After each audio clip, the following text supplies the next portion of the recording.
Así es, querido Paco, y estoy viendo que, digo, qué valentía y qué pantalones de la doctora Claudia Sheinbaum para aguantar tantos escupitajos, ¿no? O sea, estoy viendo lo que escribe en el periódico Reforma Sergio Sarmiento y es alucinante, ¿no? Alucinante lo que escribe Sergio Sarmiento. Por ejemplo, escribe, ¿quién es Claudia? Se pregunta en el periódico Reforma Sergio Sarmiento. Y estoy viendo que dice que va a ser muy difícil deslindarse de Andrés Manuel López Obrador. ¿Y eso qué tendría de malo?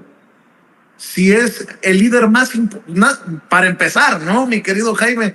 Si es el líder más importante de los últimos 100 años, el líder social más importante, está terminando su presidencia con el 80% de aprobación, sería una locura que Claudia Sheinbaum no siguiera con el no mentir, no robar y no traicionar al pueblo, el primero los pobres, sería una locura. Pues si eso es lo que ha consolidado el movimiento de regeneración nacional, el movimiento por la 4T y la transformación. Por cierto, el presidente sigue él con sus temas, ¿no? A pesar del nerviosismo que ha llevado al peso a 18,50 y caídas en la bolsa de valores por el nerviosismo de estos que dicen la aplanadora de Morena. El presidente sigue hablando de sus reformas. Hoy habló de la reforma electoral que debe de incluir el pleno reconocimiento y los esfuerzos para que más mexicanos voten desde el extranjero. Más elementos para continuar con el diálogo, mi querido Jaime. Sí, fíjate que yo encuentro en esta campaña que arrancó desde hace ya tiempo contra Claudia Sheinbaum, y lo que dice hoy Sarmiento en su columna es, se admira, dice, de lo poco que conocemos a Claudia Sheinbaum.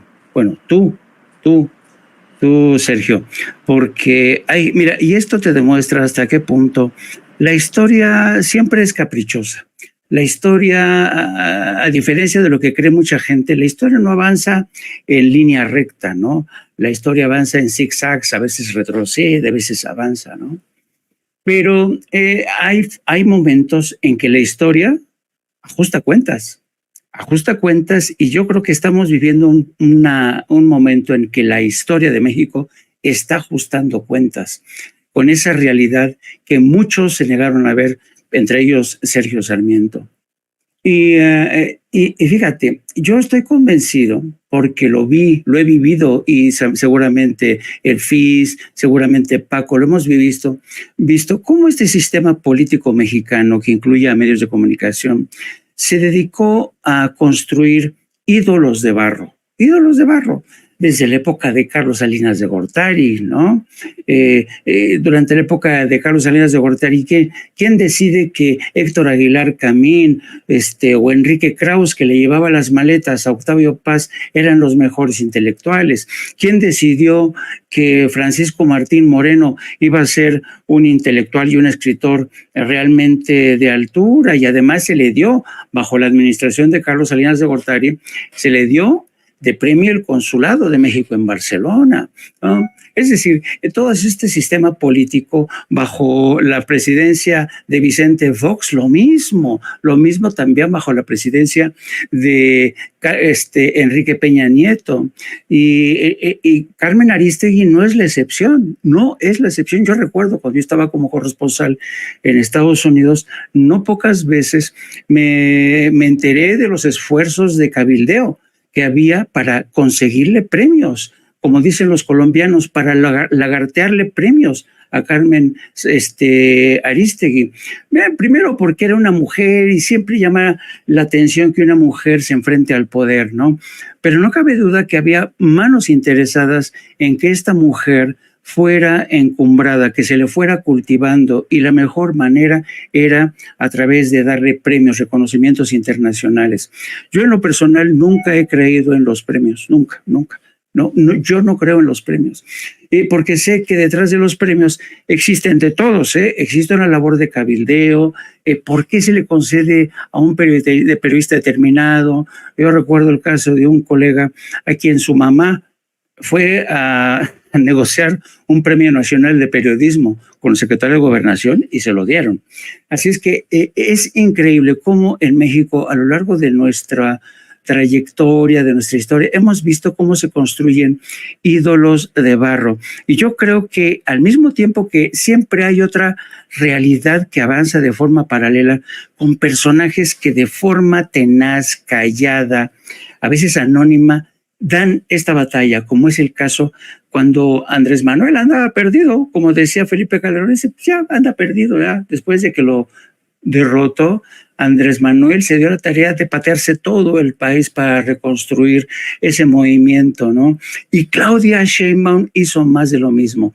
El hecho de que Sergio Sarmiento diga que se admire de lo poco que la conocemos, pues habla por sí, pero no por la inmensa mayoría de mexicanos. Fis acaba de decir hace rato que conoce a Claudia Sheinbaum desde que militaba en las filas de la lucha de los universitarios, es decir, quien no conociera a Sheinbaum desde aquella época es porque no quería voltear hacia esa realidad.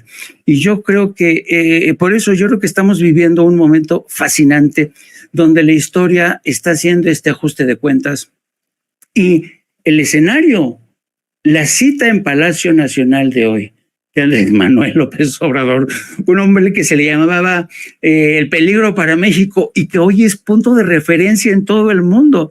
Tú sabes que apenas ayer estaba yo viendo un estudio de cómo en Estados Unidos la corrupción se ha convertido en uno de los principales problemas de la ciudadanía.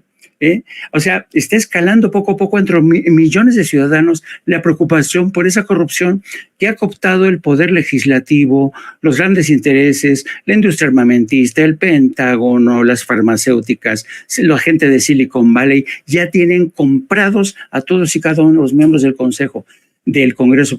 ¿Sabes cuáles son las posibilidades de que una legislación que vaya en beneficio de los ciudadanos sea aprobada? ¿Sabes cuál es el porcentaje? Apenas del 30%. Del 30%. Por eso no vemos que salgan adelante una reforma migratoria, por eso no vemos que salgan adelante una reforma para un mayor control de armamento y así por el estilo, porque está cooptado. Hay un nivel de corrupción sin precedentes y en Estados Unidos ya hay organizaciones que están ideándosele para crear una fórmula para combatir a nivel estatal y federal esta corrupción que desde México un hombre como Andrés Manuel ya esta batalla la ha dado desde hace un buen rato.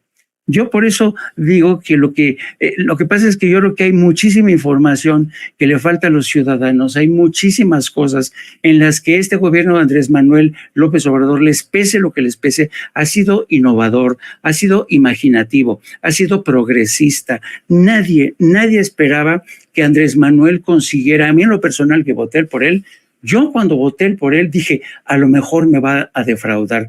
Pues no ha pasado eso. Ahora mismo estoy sorprendido realmente de hasta dónde ha llegado y lo que es más, de qué manera se ha convertido en referencia de otros países.